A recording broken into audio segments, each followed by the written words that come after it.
నమస్కారం అండి. సో నా కొద్దిగా భయం ఫియర్ ఉంది, అందువల్ల కొన్ని క్షమించండి. బేసిక్గా నాకు మా మామయ్యతో అనుబంధం చిన్నప్పటి నుంచి ఉంది. సో నేను మా అమ్మమ్మ ఇంట్లో ఒక 6 నెలలు పెరిగాను. సో అప్పుడు మా మామయ్యతో చాలా ఎక్కువగా గడపడం జరిగింది. అండ్ ఇంకొకటి ఏంటంటే, నేను నవోదయకి సెలెక్ట్ అయ్యే ముందు నేను ప్రోత్సాహం వల్లే నేను నవోదయ రాయటం జరిగింది.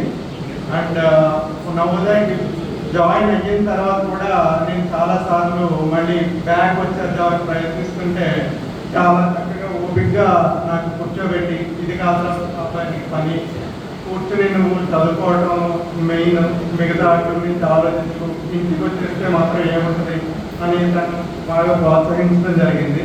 ఒకసారి అయితే ఒక పెద్ద లెటర్ రాశాడండి మా మామయ్య. సో ఆ లెటర్ రాసిన తర్వాత, చదివిన తర్వాత ఇంకా నా నిర్ణయాన్ని కంప్లీట్గా మార్చేసుకున్నాను. సో ఇంక నేను ఇక్కడే చదువుకుందాము అన్న రీతిలో ఉంది. అండ్ మా సాయిబాబా గురించి ఒకటి చెప్పాలంటే, అందరూ చెప్తే బట్ ఏదనుకుంటే అది నిర్భయంగా నిర్మోహమాటంగా చెప్పేస్తాడు. కొంతమందికి అది నచ్చకపోవచ్చు, కాకపోతే ఆయనలో ఏ విధమైనటువంటి కోపం అలాంటిది ఏమీ ఉండదు. సో తను అనుకున్నది చెప్తాడు అంతే.